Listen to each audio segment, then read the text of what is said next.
Hi everyone, thermodynamics कर रहे थे हम लोग लास्ट लेक्चर में। यहाँ तक लैटिस एनर्जी का न्यूमेरिकल प्रॉब्लम तक हम लोग जो है किए हुए थे और इसी के साथ बताया कि यह टॉपिक जो है लैटिस एनर्जी का वो समाप्त हो रहा था। अब हम लोग आगे देखेंगे। देखो, इसके बाद इसमें ionization enthalpy, electron gain enthalpy, इन सारी चीज़ों को हम कर चुके हैं पहले। क्लासिफिकेशन ऑफ एलिमेंट वाले चैप्टर में बार बार यूज कर रहे हैं, तो हमें नहीं लगता कि इसको अलग से फिर से यहाँ डील करने की आवश्यकता है। तो डायरेक्ट हम लोग आए नेक्स्ट टॉपिक के लिए, and the topic is enthalpy of hydrogenation. Enthalpy of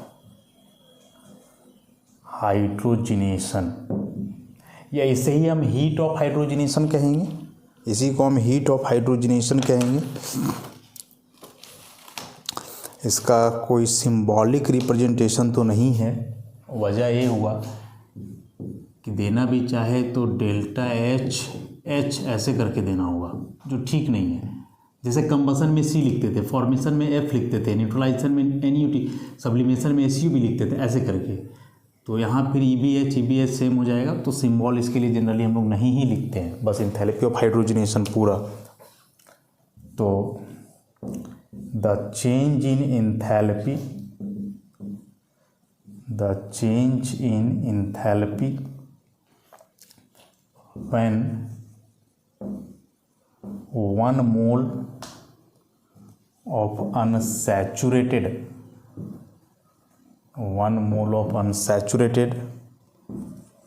hydrocarbon is fully hydrogenated is called enthalpy of hydrogenation.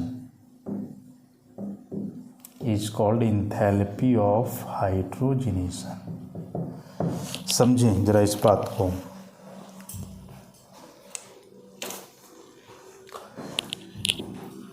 Hydrocarbons अभी तक सुने होगे तो ठीक, और नहीं तो सुन लो। हाइड्रोकार्बन्स मतलब compounds containing only carbon and hydrogen. अरे नाम से ही पता चल रहा है, हाइड्रो माने हाइड्रोजन, कार्बन माने कार्बन।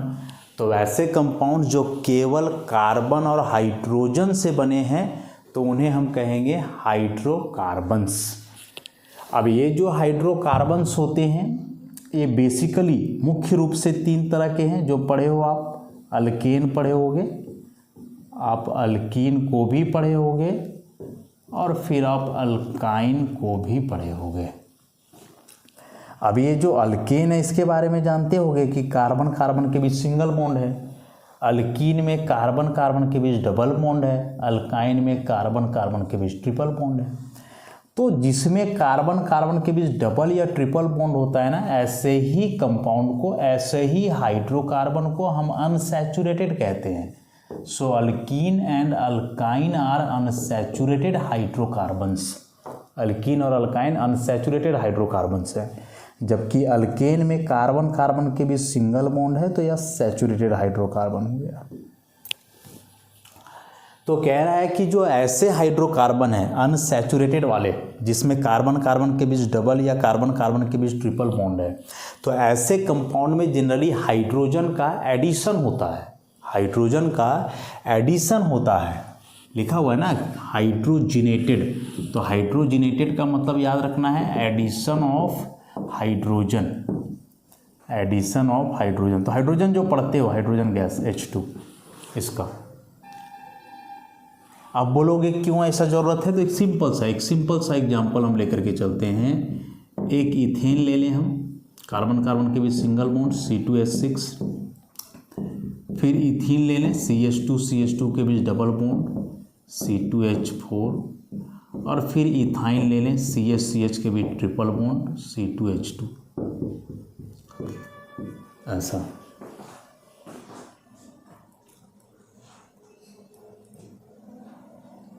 ठीक है।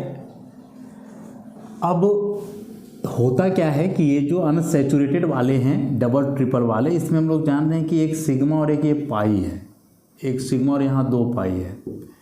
पाई बॉन्ड के बारे में क्या जानते हो कि ये जनरली वीक बॉन्ड होते हैं, और वीक बॉन्ड है मतलब आसानी से टूट सकते हैं और टूट करके ये कन्वर्ट हो सकते हैं स्ट्रॉन्ग बॉन्ड में। तो स्ट्रॉन्ग बॉन्ड मतलब सिग्मा। अब चूंकि यहाँ केवल सिग्मा है तो एक तो यहाँ बॉन्ड जल्दी टूटेगा नहीं, टूटेगा तो बदलेगा किस में, ऑलरेडी यह स्ट्रॉन्ग है, तो स्ट्रॉन्ग है तो टूट करके फिर और क्या चीज़ में बदलेगा। जबकि यहाँ पाई वीक है तो ये चाहे तो टूट करके स्ट्रॉन्ग में बदल सकता है। तो इसी की वजह से होता क्या है कि इन दोनों का हाइड्रोजनेशन, मतलब जब इनमें आप हाइड्रोजन जोड़ोगे H2, तो ये दोनों हाइड्रोजन एक एक करके दोनों कार्बन पे जुड़ जाएंगे बॉन्ड से, और ये पाई बॉन्ड खत्म हो जाएगा और ये केवल सिंगल सिग्मा बचेगा। तो ये हो जाएगा CH3, CH2 बदल गया CH3 में, क्योंकि एक हाइड्रोजन यहाँ आके जुड़ा, एक हाइड्रोजन यहाँ जाएगा तो फिर से हो जाएगा CH3, और बीच में यहाँ केवल कौन बॉन्ड बचेगा, सिग्मा बॉन्ड बचेगा। क्योंकि यह जो पाई बॉन्ड था, अभी पाई बॉन्ड इसके साथ बॉन्ड बना दिया है, हाइड्रोजन से सिग्मा में कन्वर्ट हो गया है।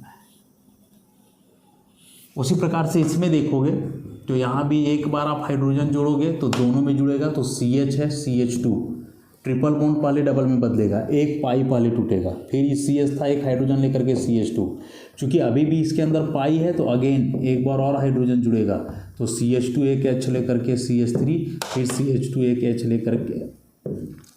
तो ऐसे करके जो आप हाइड्रोजन जोड़ रहे हो ना इन अनसैचुरेटेड हाइड्रोकार्बन्स में, इसी प्रोसेस को हम हाइड्रोजिनेशन के नाम से जानते हैं। इसी को हम क्या कहते हैं, हाइड्रोजिनेशन के नाम से जानते हैं। ठीक है, अब एक इम्पॉर्टेंट बात समझना है यहाँ, बहुत ही इम्पॉर्टेंट बात समझना है कि जब ऐसे अनसैचुरेटेड हाइड्रोकार्बन में हम हाइड्रोजन का एडिशन करते हैं तो हमेशा यहाँ से एनर्जी रिलीज होता है, हमेशा यहाँ से एनर्जी क्या होता है, रिलीज होता है, बाहर निकलता है एनर्जी। बोलोगे क्यों निकलता है, तो वजह इसका है कि कार्बन कार्बन के बीच भाई ऐसा करके यहाँ पाई था ना, ऐसे पाई था यहाँ, दिस वन सिग्मा पाई। आप क्या किए, इसमें हाइड्रोजन जोड़े, हाइड्रोजन H2 मतलब दिस वन, हाइड्रोजन हाइड्रोजन के बीच बॉन्ड। तो फर्स्ट ऑफ ऑल क्या होगा कि यह पाई टूटेगा, और जब बॉन्ड टूटता है तो कई दफ़ा हम लोग पढ़ चुके हैं कि कोई भी बॉन्ड को तोड़ने के लिए एनर्जी देना होता है। तो फर्स्ट ऑफ ऑल इस पाई बॉन्ड को तोड़ने के लिए तुम्हें एनर्जी देना होगा, एनर्जी दे करके तुम इस पाई को तोड़ दिए, एक इलेक्ट्रॉन इस कार्बन को दे दिए, एक इसको दे दिए।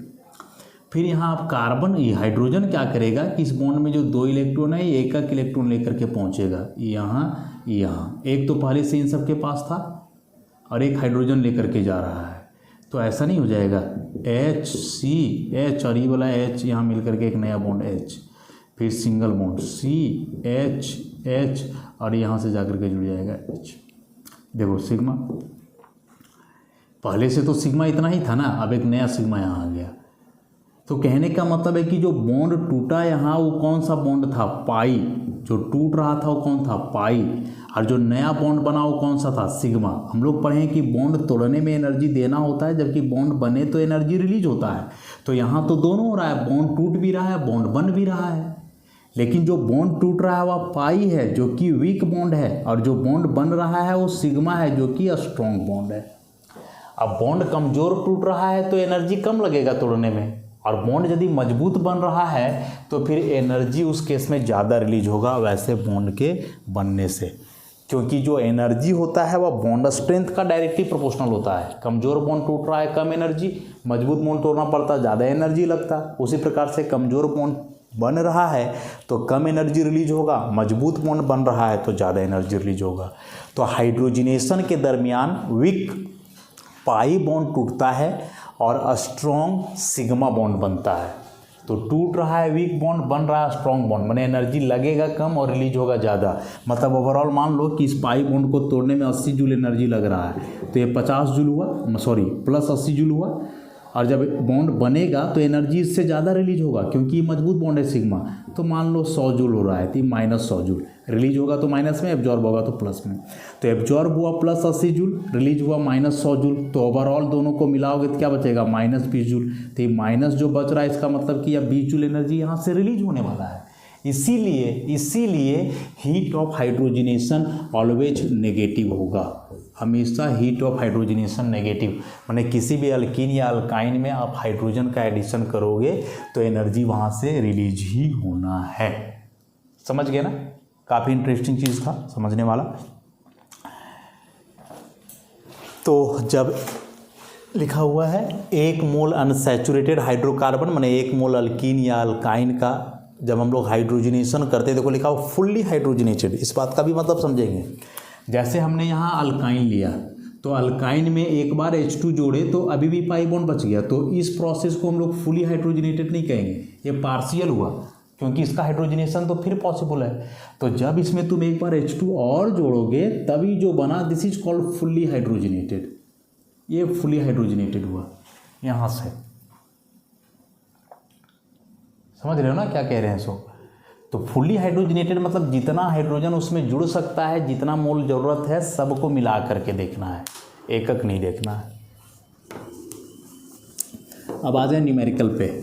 डेफिनेशन समझ में आ गई हमें, नेगेटिव न्यूमरल वैल्यू क्यों होगा इस बात को भी समझ लिया हमने। अब कुछ न्यूमेरिकल्स कर लें इस पर।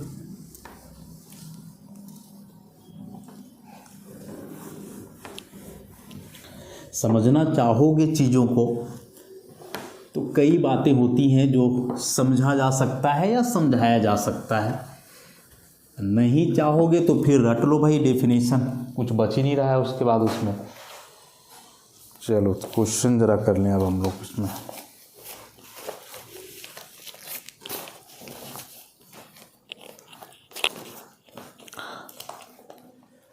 So the question is calculate the heat of hydrogenation of ethylene gas इसके लिए कुछ कंडीशन दिया हुआ है। Given that a standard heat of formation for C2H4 and C2H6 is इतना एंड इतना, ठीक है। तो उसके लिए इंथैल्पी ऑफ फॉर्मेशन दे करके रखा है।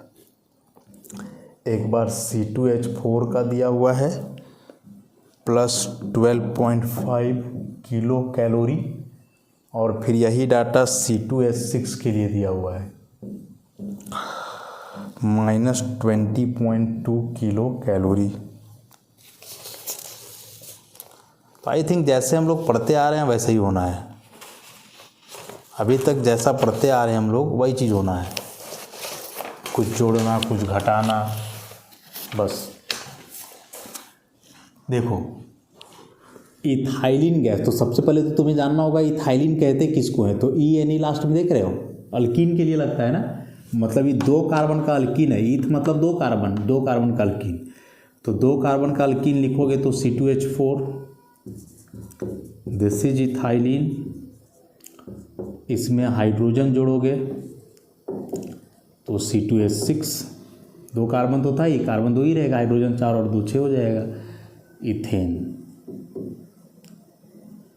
ऐसा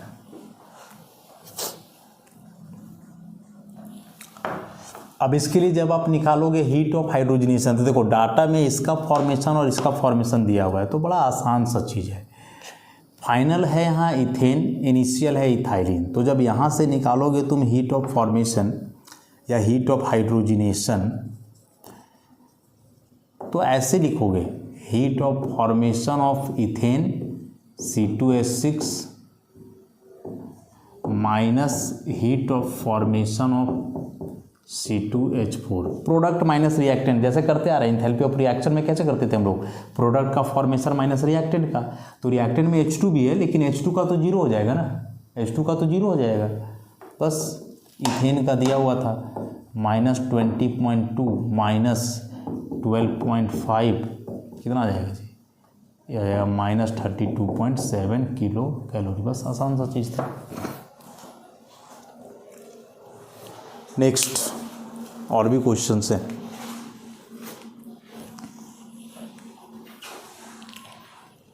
तो अगला क्वेश्चन इसका, the standard enthalpy of combustion of hydrogen, cyclohexane and cyclohexene, 3 का दिया हुआ, देखो इधर। नेक्स्ट क्वेश्चन है एंथैल्पी ऑफ कंबसन, इस बार दिया हुआ है, ठीक। किसका किसका दिया हुआ है, तो सबसे पहले हाइड्रोजन का H2 कितना दिया हुआ है, -241 किलो जूल पर मोल। फिर दिया हुआ है साइक्लोहेक्सीन का C6H10, ये कितना है, -3800 किलो जूल पर मोल। फिर साइक्लोहेक्सेन का C6H12,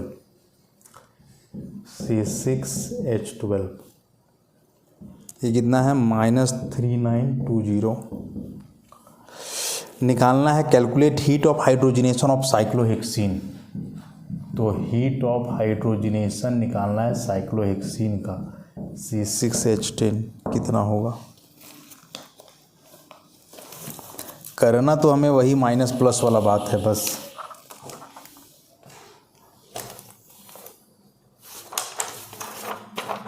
काफ़ी इम्पोर्टेंट क्वेश्चन। चलो समझने का प्रयास करते हैं हम लोग जरा इस क्वेश्चन को। डाटा क्या क्या गिवन है, हाइड्रोजन का कंबसन हीट दिया हुआ है, इस साइक्लोहेक्सीन का दिया है, साइक्लोहेक्सीन का निकालना है साइक्लोहेक्सीन का हीट ऑफ हाइड्रोजनेशन, ठीक है। तो हीट ऑफ हाइड्रोजनेशन साइक्लोहेक्सीन का मतलब ऐसे नहीं हुआ कि C6H10 दिस इज साइक्लोहेक्सीन, ऐसा साइक्लोहेक्स 6 कार्बन और डबल बॉन्ड साइक्लोहेक्सीन, ऐसा प्लस H2 तो ये जाएगा C6H12 this is cyclohexane, double bond हट जाएगा, सिंगल बॉन्ड बचेगा।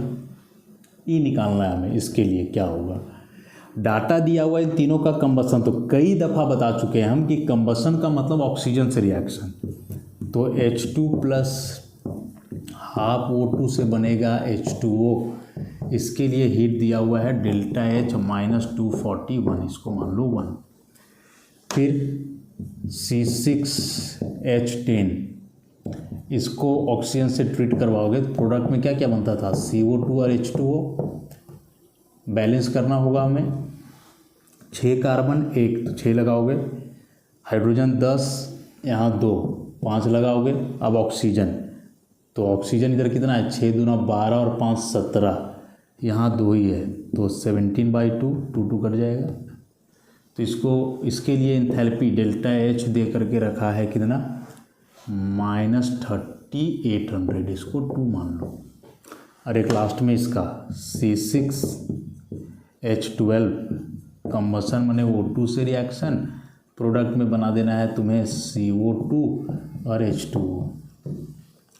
6 कार्बन 6 लगा दोगे, हाइड्रोजन 12 यहाँ 6 लगा दोगे, ऑक्सीजन 6 दूना 12 और 6 18 तो यहाँ 9 लगा दोगे, ठीक। इसके लिए एंथैल्पी दिया हुआ है कितना, -3920 किलो जूल पर मोल, and this is the equation number 3, ठीक। क्या दिक्कत है यहाँ तक बताओ, किसी तरह का कोई परेशानी नहीं होना चाहिए। इतना करने के बाद जैसा हम लोग पढ़ते आ रहे हैं कि किसे जोड़ोगे किसे घटाओगे वो अपना आप सोच लो, किसे जोड़ोगे और घटाओगे वो अपना सोच लो बस। तो उसके लिए इस इक्वेशन को लेके चलना है, ऊपर वाले इक्वेशन को लेकर के चलना है। ऊपर वाले इक्वेशन को लेकर के चलोगे तो क्या समझ में आएगा कि इसमें रिएक्टेंट साइड हमें चाहिए C6H10H2 और प्रोडक्ट साइड चाहिए C6H12।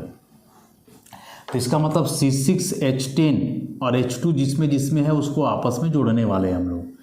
तो देखो इन दोनों में है, इन दोनों को जोड़ना होगा, इसे घटाओगे, इसे माइनस करोगे। कई दफ़ा बताए हैं कि यहाँ जो प्रोडक्ट में बनेगा वो देखोगे इक्वेशन में है कि नहीं। तो C6H12 डायरेक्ट दिख रहा है हम लोग को इक्वेशन 3 में, और इक्वेशन 3 में किधर है, रिएक्टेंट साइड है। तो रिएक्टेंट साइड रहेगा तो माइनस करने बोले थे, प्रोडक्ट साइड आता तो प्लस करते तुम। तो अभी रिएक्टेंट साइड है मतलब माइनस, तो इन दोनों को जोड़ेंगे और इक्वेशन 3 को घटाने वाले हैं हम लोग। 1 और 2 को ऐड करेंगे और 3 को यहाँ से हम लोग माइनस करेंगे।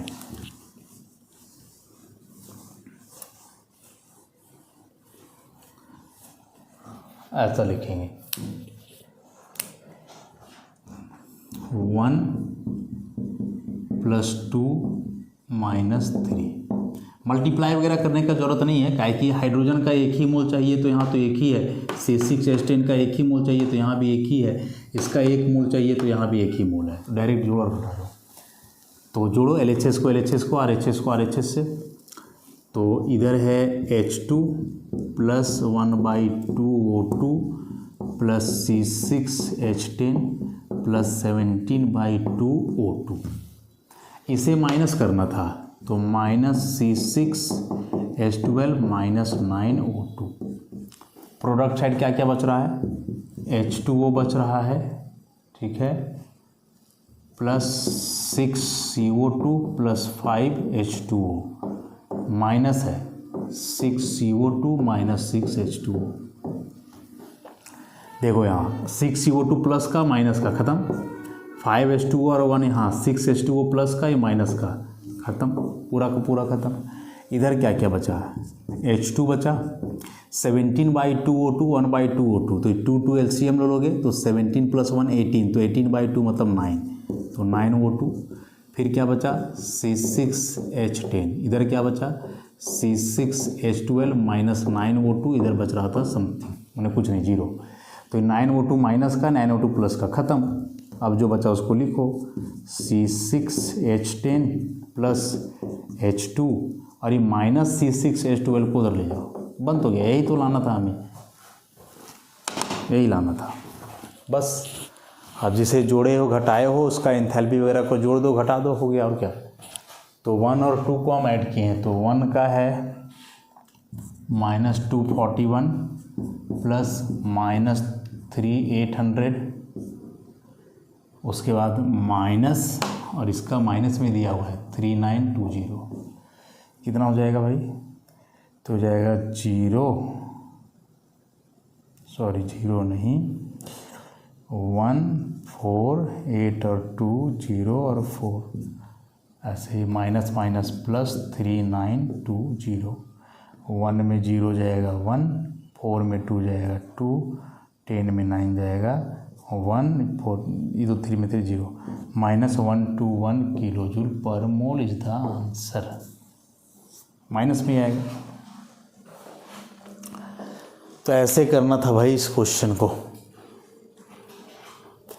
मतलब पहले से जो हम लोग पढ़ते आ रहे वही चीज़ है ना।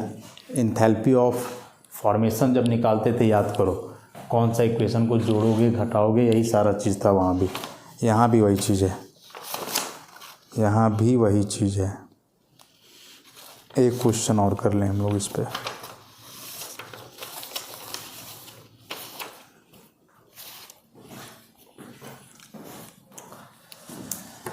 एक और क्वेश्चन,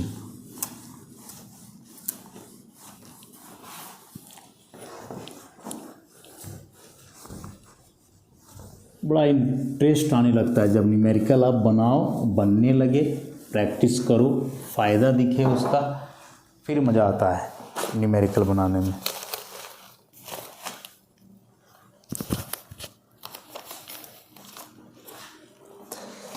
नेक्स्ट क्वेश्चन है इसका, calculate heat of hydrogenation, reaction दे करके रखा है C6H6 + 3H2 C6H12, इसके लिए इसमें दिया हुआ है क्या क्या, हीट ऑफ कंबशन दिया हुआ है C6H6 का, फिर दिया हुआ है C6H12 का और H2 का, ये दिया हुआ है -781 किलो कैलोरी में, ये है -936.9 किलो कैलोरी, और ये है -68.3 किलो कैलोरी। कुछ करना ही नहीं है, आसान है, सब कुछ तो दिया हुआ है।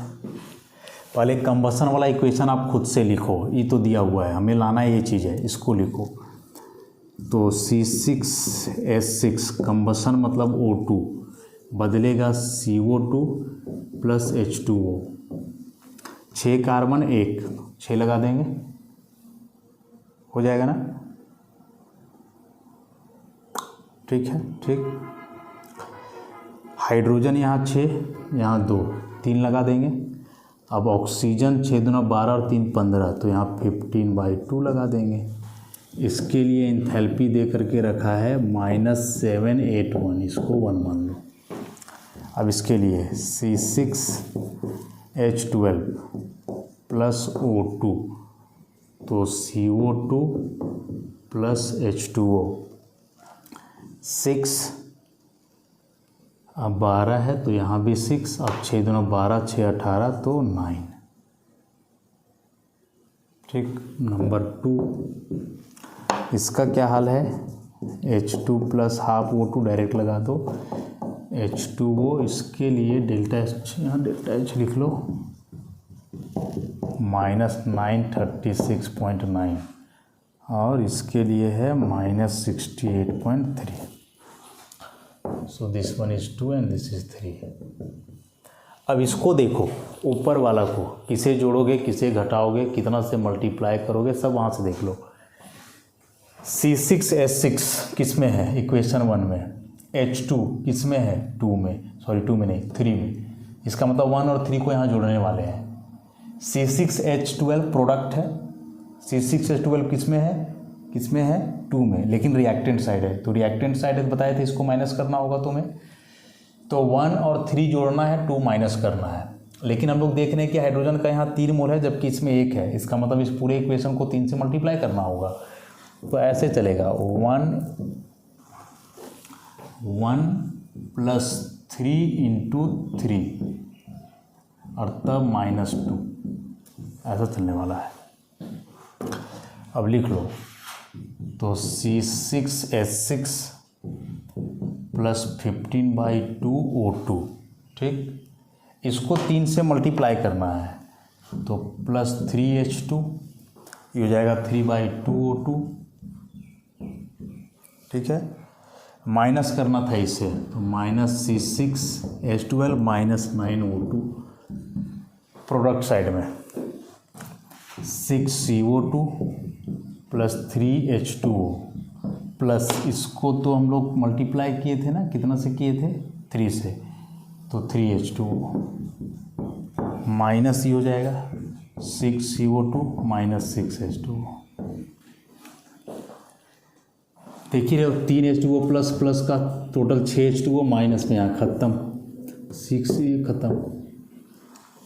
इधर क्या क्या बचा, C6H6 3H2, ऑक्सीजन को देखो 15/2 3/2, तो LCM लोगे 2 आएगा, 15 3 18, तो 18/2 मतलब 9, तो 9O2 minus C6H12 minus 9O2। इधर कुछ नहीं बचा, 0, प्लस माइनस का ख़त्म, तो C6H6 प्लस 3H2, इधर बचा C6H12, आ गया।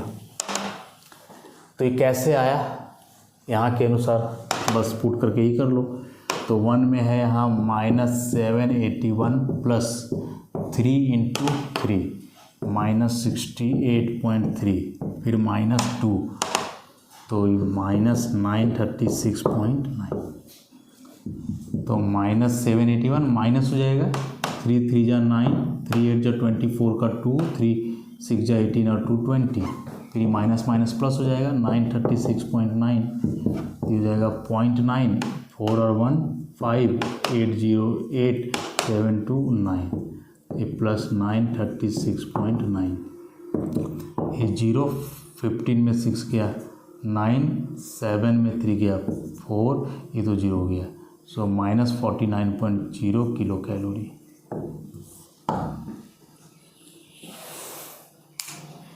ऐसा प्रैक्टिस करोगे बड़ा आसान लगेगा। यहाँ ही तो सारा था, इतना बनाए और हम हर में इतना ट्रिक बता रहे हैं इसको कि किसको जोड़ोगे, किसको घटाओगे, कितना से मल्टीप्लाई करोगे, सारा क्लियर हो जाएगा यदि प्रैक्टिस करोगे ऑनेस्टली। तो तो आज का इस लेक्चर को हम लोग यहीं तक रखते हैं। हीट ऑफ हाइड्रोजनेशन से रिलेटेड कुछ और न्यूमेरिकल प्रॉब्लम्स हैं जिससे हम लोग आगे का लेक्चर्स में करेंगे और उसके बाद फिर हम लोग आगे बढ़ेंगे इसमें। तो नेक्स्ट क्लास से फिर कंटिन्यू करते हैं। धन्यवाद।